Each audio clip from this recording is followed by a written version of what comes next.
மக்களே, இன்னைக்கு நம்ம எங்க டிராவல் பண்ணிட்டு இருக்கோம் பார்த்தீங்கன்னா, அதாவது பெங்களூர் சிட்டியில அதை பார்த்தீங்கன்னா வச்சுக்கோங்களேன், ஒரு ரெட் லைட் ஏரியா, அதாவது பகல்ல நடக்கக்கூடிய மிக பெரிய ஒரு ரெட் லைட் ஏரியா. அது பார்த்தீங்கன்னா வச்சுக்கோங்க, அந்த ரெட் லைட் ஏரியா அந்த ஏரியா மட்டும் ஒரு த்ரில்லிங்கான ஒரு ஏரியாவா இருக்கும் அப்படின்னு சொல்லிட்டு இருந்தாங்க.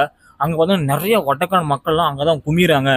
அது நீங்க இவ்வளவு நேரத்துக்கு போனா கரெக்டா டைமிங் போனா பார்க்கலாம் அப்படின்னு ஒரு ஃப்ரெண்ட் எங்க சொல்லிட்டு இருந்தான். சரி, அவனை அப்படியே பிக்கப் பண்ணிட்டு அப்படியே நாங்க கொடிநடையே போனோம். அதுக்கு முன்னாடி நம்ம சேனல் இப்பதான் பாக்குறீங்கன்னா நம்ம சேனல் வந்து மறக்காம சப்ஸ்கிரைப் பண்ணிருங்க. அப்படியே அந்த வாட்ஸ்அப் பில் ஐக்கன் கிளிக் பண்ணிருங்க. அப்ப நான் போற வீடியோ வந்து உங்களுக்கு காசு சேரும். அது மட்டும் பார்த்தீங்கன்னா இங்க இந்த ரோட்டுல நிறைய அந்த டெடி எல்லாம் வச்சிருந்தாங்க. பார்க்கும்போது செம்மையா இருந்தது. கிட்டத்தட்ட நம்ம ஒரு மனித உருவத்துக்கே ஒரு ஹைட்டுக்கே அந்த மாதிரி டெடி எல்லாம் செம்மையா இருந்தது. கலர்லாம் டிசைன் செம்ம பக்காவா இருந்தது. அப்படி ரசிச்சுட்டு போயிட்டு இருந்தேன். அது மட்டும் இல்லாமல் இந்த பெங்களூர் சிட்டிக்குள்ள ட்ராவல் பண்ணுறது கொஞ்சம் கடினமாக இருந்தது. எக்கச்சக்கமான வண்டி. அது மட்டும் இல்லாமல் சரியான மழை பெஞ்சிட்டு இருந்தது. பயங்கரமான மழை. நாங்களும் அந்த ரெட் லைட் ஏரியா போகிறப்ப கரெக்டாக வண்டி எடுத்து ஒரு 10 அடி தாண்டோம். அப்படி சரியான மழை பெஞ்சுது. கிட்டத்தட்ட ஒரு 2 மணி இருக்குன்னு நினைக்கிறேன். அப்படியே உடனே வண்டி ஓரம் போட்டு ஒரு கடைக்கு அப்புறம் நிப்பாட்டிட்டோம்.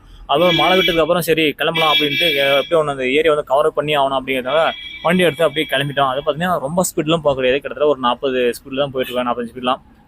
ஏன்னா வச்சுக்கோங்களேன், இங்கே தண்ணி நிறைய இருக்குது. அதனால் சடனாக நம்ம வேகமாக போய் பிரேக் அடிச்சோமா கீழே விழுந்துருவோம். அப்புறமேட்டுக்கு செதறி அப்படியே அங்கங்கே செதறி போயிடும். அதனால கொஞ்சம் நம்மளுக்கு சேஃப்டி முக்கியம் இல்லையா. அங்கே பாருங்கள் 2 கப்பல்ஸ் பார்த்தீங்கன்னா அழகாக பார்த்தீங்கன்னா ஹெல்மெட், அவங்க பாதுகாப்பாக ஹெல்மெட் மாதிரி 2 ஹெல்மெட் போட்டு போகிறாங்க. அதே மாதிரி நீங்களும் கண்டிப்பாக 2 பேர் வண்டியில் ட்ராவல் பண்ணிங்கன்னா ஹெல்மெட் போட்டு போங்க. ஏன்னா உயிருங்கிறது மிக ஒரு பொக்கிஷமான ஒரு விஷயம். இன்னைக்கு பார்த்தீங்கன்னா துல்லியமான விஷயம். பார்க்கும்போது அப்படியே எனக்கு சரி என்னடா அது இப்படி சொல்லிவிட்டானே, எப்படிலாம் இருக்கும். இது வரைக்கும் நான் நம்ம சும்மா ஒரு மொக்க வீடியோ ரெட் லைட் ஏரியா அது மாதிரிலாம் போட்டுட்டு இருந்தேன். இது ஒரு த்ரில்லிங்காக இருக்குமே அப்படின்ட்டான். சரி இப்படி ஒன்று பார்த்து ஆகணும் அந்த வர எண்ணத்தோடு அப்படியே கொண்டோம் மூவ் பண்ணி அப்படியே வண்டி போயிட்டு இருந்தேன். சீக்கிரம் அப்படின்ற மாதிரி. ஏன்னா அது மட்டும் இல்லாமல் எந்த அளவுக்கு த்ரில்லிங்காக இருக்கும் அந்த அளவுக்கு கொஞ்சம் ஆபத்தும் இருக்கும். ஏன்னா வச்சுக்கோங்க, அங்கே நம்ம கவர் பண்ணணும் வீடியோ அப்படி நினச்சிங்கன்னா கண்டிப்பாக ஒரு முடியாத சூழ்நிலை கூட மாறிடும். அந்த மாதிரி தாங்க. அது கொஞ்சம் ஒரு பயத்தோடையும் சரி எப்படியோ எடுக்கணும் அந்த எண்ணத்தோடையும் அப்படியே கொஞ்சம் அப்படி சொல்கிறது நம்பிக்கையோ நான் மனசுக்குள்ளே வளர்த்து வச்சுட்டு அப்படியே ட்ராவல் பண்ணிட்டு இருந்தேன். இது பார்த்தீங்கன்னா அந்த எஜலாகேட்லேருந்து டோல்கேட்டு, அதாவது மைசூர் போகிற மெயின் டோல்கேட்டு பற்றி நீங்கள் பெங்களூர் சிட்டிக்கு வந்தீங்கன்னா இந்த டோல்கேட்டை தாண்டிங்க கிட்டத்தட்ட ஒரு 20 அடிக்கு தள்ளி பார்த்தீங்கன்னா அந்த மிகப்பெரிய ஒரு ரெட் லைட் ஏரியா, அதாவது பெங்களூர் சிட்டிக்குள்ளேயே இந்த மாதிரி நீங்கள் பார்த்துருக்க மாட்டீங்க. ஒரு அட்டகாசம் ஒரு சொல்ல த்ரில்லிங்கான ஒரு சம்பவம் தான் நடக்குது அப்படின்னு சொல்லிட்டு இருந்தாங்க.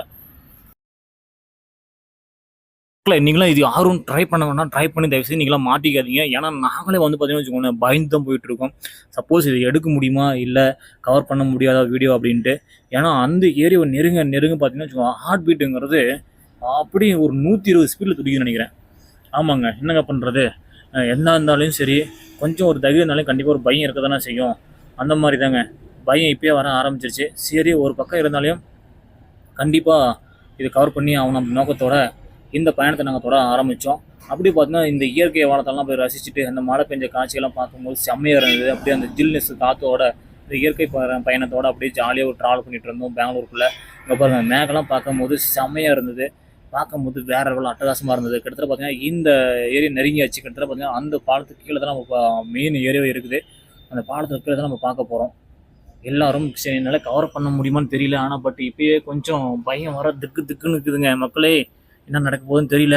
இந்த பாலத்துக்களை தாங்க வெயிட் அண்ட் வாட்சிங். அங்கே பாருங்கள் எல்லாருமே நிச்சிட்டு இருப்பாங்கன்னு நினைக்கிறேன். இந்த பாலத்துக்கு கீழே ஒரு 10 அடி தாண்டணும். இதுக்கு கீழே இந்த வண்டி போய் பார்த்தீங்கன்னா ட்ரக்கு இந்த போய் பார்த்தீங்களா அங்கே